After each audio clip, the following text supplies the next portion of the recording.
আসসালামু আলাইকুম রহমতুল্লাহি ওবরকাতুহু।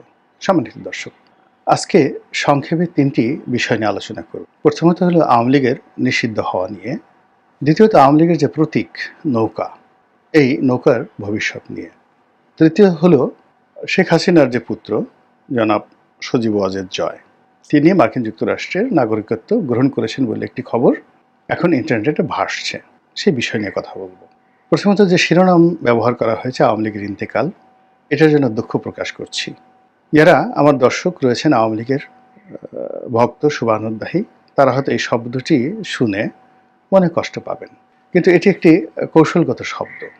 এর কারণ হলো আমাদের এই বাংলাদেশ সবসময় ক্ষমতার দাবিদারি করে। আওয়ামী লীগের যখন ক্ষমতা ছিল তখন আওয়ামী লীগ জমানাতে আসলে আওয়ামী লীগ যাদেরকে পছন্দ করে না তাদের নাম উচ্চারণ করাটা সম্ভব ছিল না। তারেক রহমান সাহেবের নাম উচ্চারণ করা যেত না, বেগম জিয়ার নাম উচ্চারণ করা যেত না, তারপর খালেদা জিয়ার নাম উচ্চারণ করা যেত না, এবং পত্রপত্রিকায় তারেক রহমান শব্দটি পর্যন্ত কেউ লিখতে পারত না, উচ্চারণ তো দূরের কথা। ২ নম্বর হলো যে আওয়ামী লীগের একটা শীর্ষ পর্যায় থেকে শুরু করে কতগুলো শব্দ ব্যবহার করা হতো, যেমন খুনি তারেক, খুনি বেগম জিয়া, তারপরে খুনি জিয়া। এই কথাগুলো আওয়ামী লীগ খুব অহরহ ব্যবহার করতো, এবং এগুলো তাদের জন্য যে কতটা বুমেরাং হয়ে পড়েছে যে এখন তারা প্রাণান্ত চেষ্টা করছে বিএনপির সঙ্গে একটা বন্ধুত্ব করার জন্য, এবং শেখ হাসিনা থেকে শুরু করে আরও অনেকেই এই সময়টাতে বিএনপি নিয়ে কোনো কটূক্তি করছে না। অথচ সারা বাংলাদেশে যত মামলা হয়েছে, এই যে ৩০০-৪০০ মামলা, এসব কিন্তু বিএনপির লোকজন করেছে আওয়ামী লীগের বিরুদ্ধে। ২ নম্বর হলো যে আওয়ামী লীগের লোকদেরকে ধরে ধরে থানায় ঢোকানো, তাদেরকে পিটানো, তাদের সহায় সম্পত্তি লুণ্ঠন করা থেকে শুরু করে যা কিছু আছে তা কিন্তু বিএনপির কর্মী এবং সমর্থকরাই করছে বেশি। জামাতের লোকজন বা অন্য দলের যারা লোকজন, এমনকি এনসিপির যারা লোকজন, তারাও কিন্তু হয়তো এই শহরগুলোতে কিছু কিছু ক্ষেত্রে এই ঘটনা ঘটাচ্ছে, কিন্তু গ্রাম অঞ্চল, উপজেলা পর্যায়ে, জেলা পর্যায়ে এর পুরোটাই কিন্তু বিএনপির নিয়ন্ত্রণে।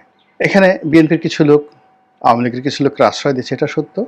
আবার যারা আশ্রয় পাচ্ছে না তাদের উপর কিন্তু অত্যাচারের খড়গ বিএনপি চালাচ্ছে, কিন্তু চালানোর পরেও বিএনপিকে এখন আব্বা ডাকতে আওয়ামী লীগের শীর্ষ নেতৃবৃন্দ বাধ্য হচ্ছে। এবং এখন তারা আর জিয়াউর রহমান সাহেবকে খুনি বলতে সাহস তো দূরের কথা, একটু বলে দেখুক না। কেউ যদি বলে যে ঠিক আছে, বেগম জিয়ার চরিত্র মানে ক্যারেক্টার অ্যাসোসিয়েশনের জন্য পার্লামেন্টে দাঁড়িয়ে যে সকল কথাবার্তা বলা হতো, তখন তো আসলে আওয়ামী লীগের যারা সাধারণ লোকজনকে বাধা দেয়নি। কিন্তু ওই সময়টাতে আমি একজন অধম ব্যক্তি, আমি কিন্তু তখন সমালোচনা করেছি, স্বয়ং প্রধানমন্ত্রীর সমালোচনা করেছি। ওই সময়টাতে বেগম জিয়াকে নিয়ে কলাম লিখেছি, তারেক রহমান সাহেবকে নিয়ে কলাম লিখেছি, মানে এটা আমি যখন সংসদ সদস্য ছিলাম। তো সেক্ষেত্রে যেটা হলো যে এখনও আবার যখন সব কিছু উল্টে গেছে, এখন এক গ্রুপ যারা সবাই খুব ইউনূস বন্দনা করছেন। তা আমি তো এখনো পর্যন্ত এত নির্বোধ ব্যক্তি, ডক্টর মোহাম্মদ ইউনূসের প্রশংসা করে একটা কবিতাও লিখতে পারলাম না, ২ লাইন গানও রচনা করতে পারলাম না। এখন সবাই বিএনপি বন্দনা করছে, সব ভালো, জামাত বন্দনা করছে। তা আমি সেখানে নির্লিপ্তভাবে আগে যেভাবে কথা বলতাম ওভাবে কথাবার্তা বলে যাচ্ছি। কিন্তু আমাকে সবসময় মাথায় রাখতে হয়, আগেও রেখেছি, এখনও রাখতে হয়, সেটা হলো যে আইনগত জটিলতায় যেন কোনো অবস্থাতে জড়িয়ে না পড়ি। এবং কোনো মব, আওয়ামী লীগের জমানাতে মব হতো, এই যে বিভিন্ন সময় আওয়ামী লীগের নেতা কর্মীরা, ছাত্রলীগের নেতা কর্মীরা বিএনপির লোকদেরকে ধরে নিয়ে তারপরে থানায় নিয়ে গারদে ঢুকিয়ে দিত, তারপরে মামলা হতো। এরকম হাজার হাজার ঘটনা ঘটে। ওটাই এখন সুদে আসলে আওয়ামী লীগের নেতাকর্মীদের উপর প্রয়োগ হচ্ছে। অপকর্ম কখনো থেমে থাকে না। তো সেই দিক থেকে এই যে আওয়ামী লীগ নিষিদ্ধ হয়েছে, আওয়ামী লীগ নিষিদ্ধ হয়েছে, এটাকে যদি জামাতের নিষিদ্ধ হওয়ার মতো ঘটনা মনে করা হয় তাহলে আওয়ামী লীগ ভুল করবে।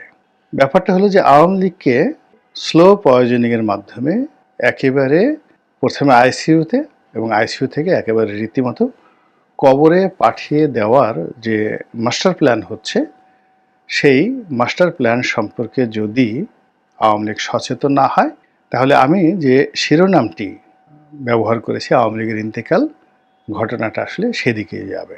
এখন সেই কাজগুলো কি? প্রথমত এটা একটা প্রশাসনিক ব্যবস্থা নেওয়া হয়েছে। তো প্রশাসনিক ব্যবস্থা নেওয়া হচ্ছে, আর আওয়ামী লীগ এভাবে জামাতের বিরুদ্ধে প্রশাসনিক ব্যবস্থা নিয়েছিল। কিন্তু আওয়ামী লীগ যে ভুলটা করেছিল যে জামাতের যে নীতি এবং আদর্শ, ওটার কাউন্টার নীতি এবং আদর্শ তারা কিন্তু করাতে পারেনি। এবং জামাতের যে কর্মকাণ্ড, সেই কর্মকাণ্ডকে রাজনৈতিকভাবে মোকাবেলা করার জন্য তাদের যে ধরনের কর্মসূচি দরকার ছিল সেটা তারা পারেনি। ফলে কি হলো, নিষিদ্ধ হওয়াটা তাদেরকে আরও পুনরুজ্জীবিত করে দিয়েছে। এখন আওয়ামী লীগকে নিষিদ্ধ করা হয়েছে, যদি সেই নিষিদ্ধকে চ্যালেঞ্জ জানিয়ে আওয়ামী লীগ তার রাজনৈতিক প্রজ্ঞা, মেধা, যোগ্যতা, কথাবার্তা, আচরণ সব কিছুতে একটা রেনেসা, জাগরণ নিয়ে আসে, তাহলে যারা নিষিদ্ধ করেছেন এটি তাদের জন্য বুমেরাং হয়ে যাবে। কিন্তু যারা নিষিদ্ধ করেছেন, বুঝতে হবে এখানে যারা আছেন তারা হয়তো আওয়ামী লীগের মতো তাদের পেশি শক্তি নেই, আওয়ামী লীগের মতো হয়তো তাদের টাকা নেই, কিন্তু তাদের শিক্ষা আছে, তাদের স্মার্টনেস আছে, তাদের ইন্টারন্যাশনাল কানেক্টিভিটি আছে, এবং জীবনের বহু যুদ্ধে তারা জয়ী হয়েছে।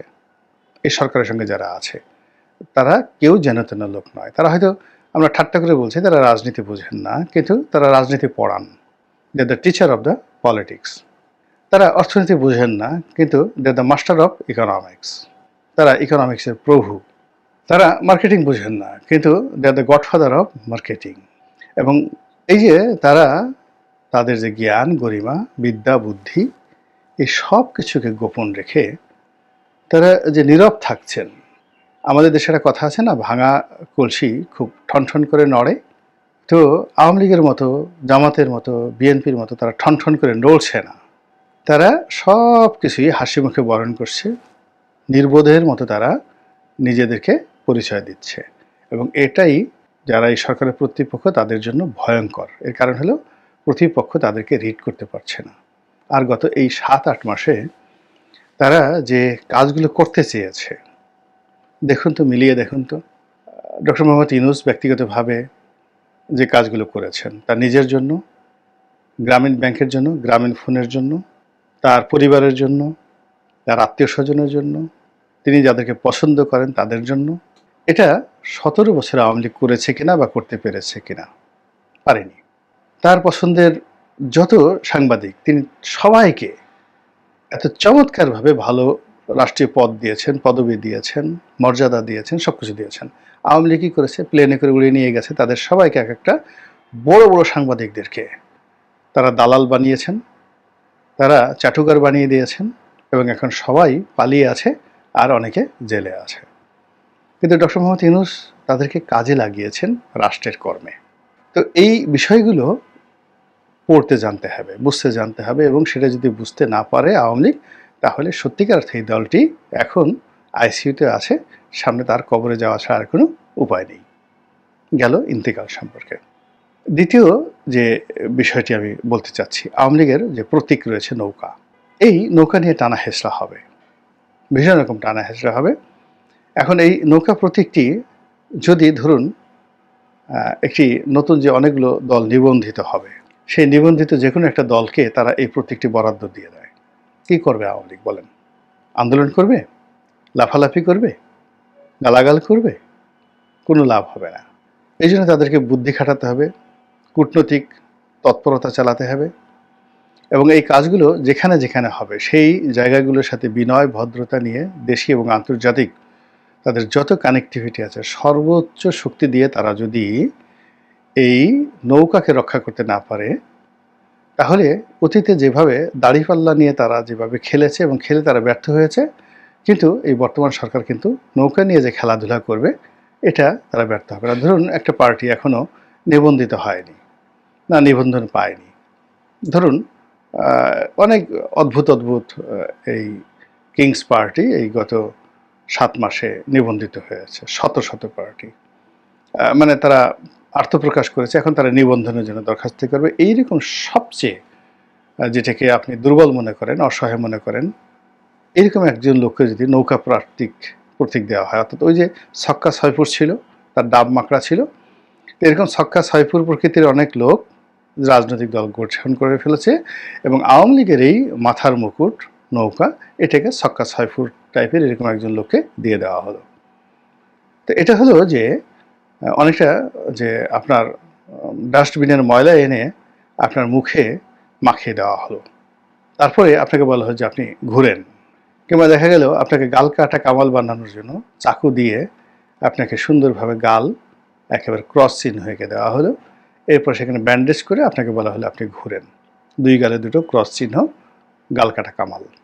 এরকম নৌকা নিয়ে সরকার খেলবে। এর কারণ হলো আওয়ামী লীগের যে আবেগের যে জায়গাগুলো, সেই আবেগের জায়গাগুলো কিন্তু তারা খুব কৌশলে ভেঙে দিচ্ছে। বঙ্গবন্ধুর মূর্তি ভাঙচুর, তারপরে সেই মূর্তির উপর পেশাব করা, পায়খানা করা, তারপর সেই মূর্তির যে খুলি সেই খুলির উপরে আরও অনেক মানে অবমাননাকর বিষয় করা, দাঁড়িয়ে দাঁড়িয়ে পেশাব করে দেওয়া, এই দৃশ্যগুলো এখন ভাসছে। এই কাজগুলো কেন করা হয়েছে? এই দৃশ্য দেখে আওয়ামী লীগের লোকজন কেঁদেছে, গড়াগড়ি করে কেঁদেছে।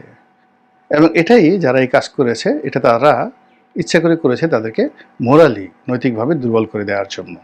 32 নম্বর ভেঙেছে তাদেরকে নৈতিকভাবে দুর্বল করে দেওয়ার জন্য। সুধা সদন ভেঙেছে তাদেরকে নৈতিকভাবে দুর্বল করে দেওয়ার জন্য। এবং এই যে আওয়ামী লীগের অফিসগুলো আছে, এগুলো দখল করা হচ্ছে নৈতিকভাবে দুর্বল করার জন্য, দখলের উদ্দেশ্য নয়। আওয়ামী লীগের যে কেন্দ্রীয় অফিস, এখানে ভ্রাম্যমাণ পতিতা, পাগল তারা থাকছে এবং কিছু কিছু জায়গাতে তারা ওখানে নিয়মিত মলত্যাগ করছে, পায়খানা করছে। দুর্গন্ধে আপনি তার ধারে কাছে যেতে পারবেন না। এই কাজগুলো করা হচ্ছে আওয়ামী লীগকে মোরালি দুর্বল করার জন্য।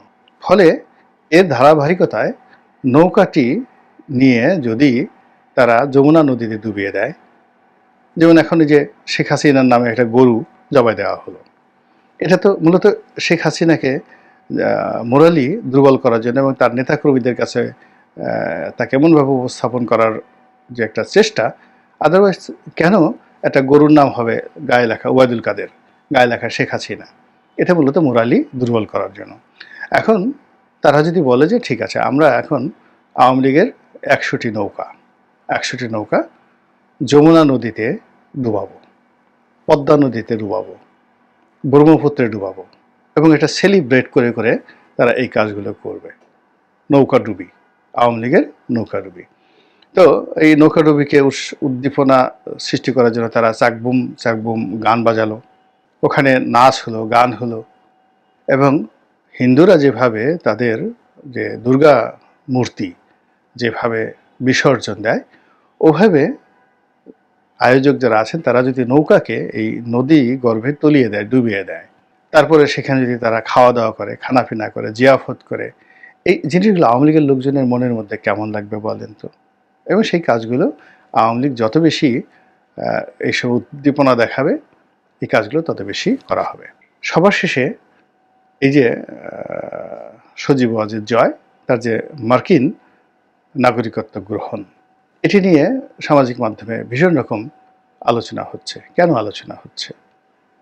তারা প্রমাণ করতে চাচ্ছে যে বাংলাদেশ নিয়ে শেখ পরিবারের এখন আর কোনো স্বপ্ন নেই, শেখ হাসিনার কোনো স্বপ্ন নেই, জয়ের কোনো স্বপ্ন নেই, পুতুলের কোনো স্বপ্ন নেই। পুতুল বলা হচ্ছে, আমি জানি না এটা সত্য না মিথ্যা, পুতুলের কানাডিয়ান নাগরিকত্ব রয়েছে, জয় নাগরিকত্ব ছিল না।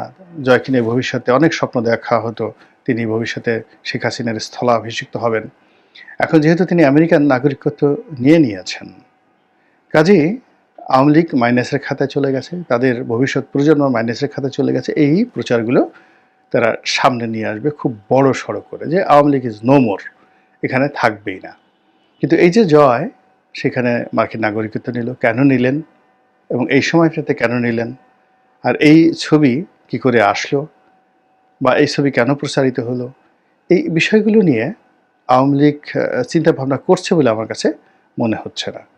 ফলে কী হলো, আওয়ামী লীগের যারা প্রতিপক্ষ তারা কিন্তু একেবারে জ্যামিতির যে সূত্র, তারপরে বীজগণিতের যে সূত্র, পাটিগণিতের যে সূত্র, এই সূত্র অনুযায়ী তারা কিন্তু এগিয়ে যাচ্ছে টু ডেস্ট্রয় আওয়ামী লীগ।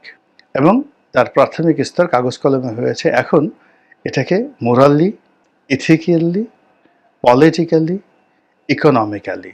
একটা কথা বলে শেষ করে দেব যে কথাবার্তা হচ্ছে, একজন উপদেষ্টাই বলেছেন যে আওয়ামী লীগের নেতাকর্মীদের যে সহায় সম্পত্তি যারা পালিয়ে গেছেন বা পালিয়ে আছেন বা যাদের বিরুদ্ধে মামলা হচ্ছে, তাদের এগুলো সব রাষ্ট্র বাজেয়াপ্ত করবে। বুঝতে পারছেন যে ব্যাপারটা কোন পর্যায়ে চলে যাবে? রীতিমতো মানে এরকম যদি 100-150 নেতাকর্মী বা যাদের সহায় সম্পত্তি বাজেয়াপ্ত করা হয়, যেমন ধরেন বেক্সিমকোকে যদি টার্গেট করা হলো যে বেক্সিমকো সালমান এফ রহমান এবং তার পরিবারের মালিকানাধীন যত সহায় সম্পত্তি আছে এই সহায় সম্পত্তি রাষ্ট্র নিয়ে নিল এবং সেটা ওপেন টেন্ডারে বিক্রি করে তাদের যে দায় দেনা এটা পরিশোধ করা হলো।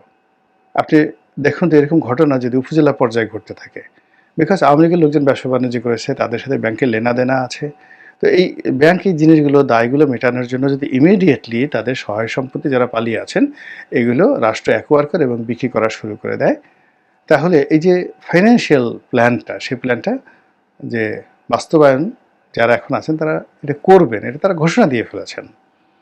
তো এইগুলো করার জন্য, মোকাবেলা করার জন্য প্ল্যান লাগবে, পরিকল্পনা লাগবে। খালি ওই ওয়েব মিটিং করে লাভ হবে না, ওখানে বসে দূরে বসে খাইয়ে ফেলামু, ধরে ফেলামু, চিপড়াই দিমু, টিপ দিমু, ঠুস করমু, ফুস করমু, এই জিনিসগুলো করলে আসলে হবে না।